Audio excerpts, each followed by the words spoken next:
Agree. Okay, so I have to ask you, you've been seeing it online and news bites. Is it really as crazy as they're talking about right now? It is worse. Worse. I Worse agree. than what we hear.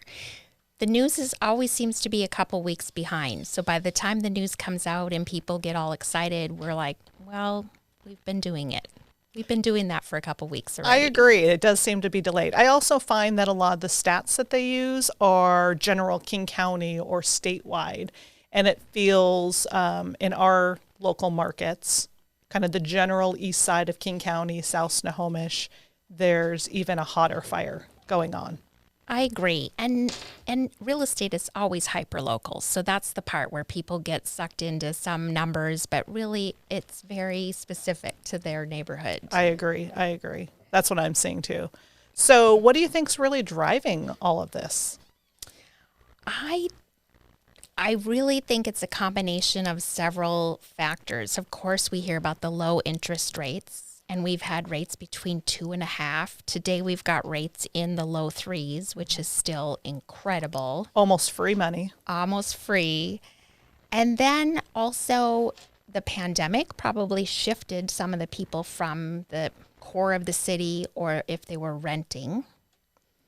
And then we also just have people moving here from other places still. Yeah.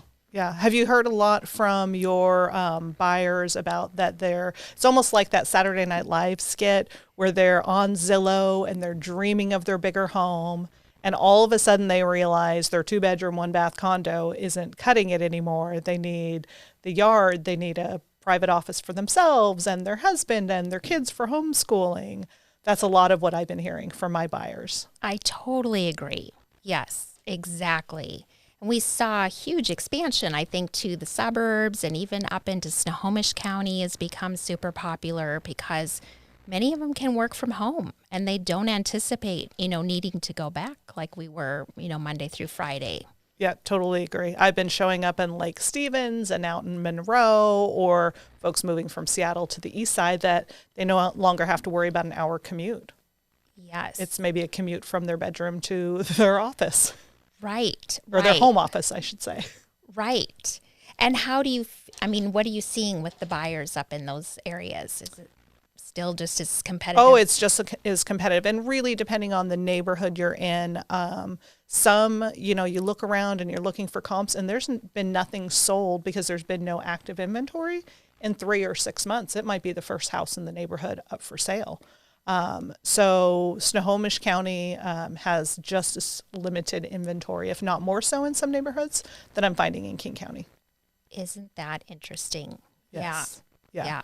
Do you want to talk about the numbers a little bit? Absolutely. Oh my gosh. So I just did a newsletter recently and I pulled the numbers. This is generally, again, the greater east side, kind of Mill Creek south, down to I-90, the east side, not including Seattle. And when we talk about low inventory, we had this year compared to last January, 50% less homes for sale, 50%. And then as compared to 2 years ago, we had 78% less. So that means we only had 12%? Or is my numbers right? Yeah. Yeah. As compared to 2 years ago, all of those buyers, and plus we've had increased buyer demand. So again, it's that perfect storm, like you were mentioning, of low inventory, more buyers in the market, and less houses for sale. So no wonder we're hearing these crazy stories of offers, 20, 30 offers, 200,000 over asking price. All of those people are competing for even less homes for sale. Yes. Yeah.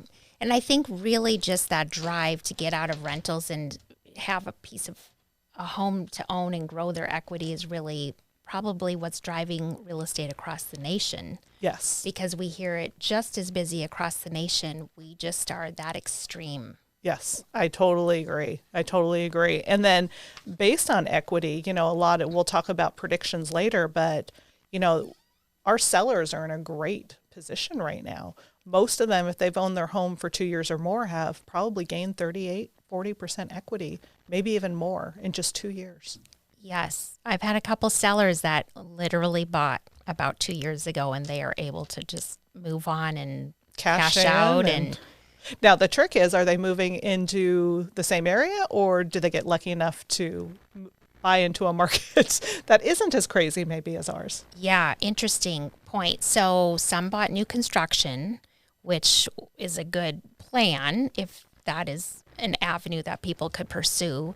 And then others had left the state. Okay. And so that, even though it wasn't easy on the other end, it was a little bit easier than it is in our market. That's what I'm finding to a lot of my sellers who are fortunate enough to move out of the area. Even if those markets are as competitive as ours, the prices may not be as Yes. high. So moving to Pennsylvania or Montana or Texas, that at least they become the biggest shark Yes. in those buyer waters Yes. versus being the little minnow, maybe if they were to stay here.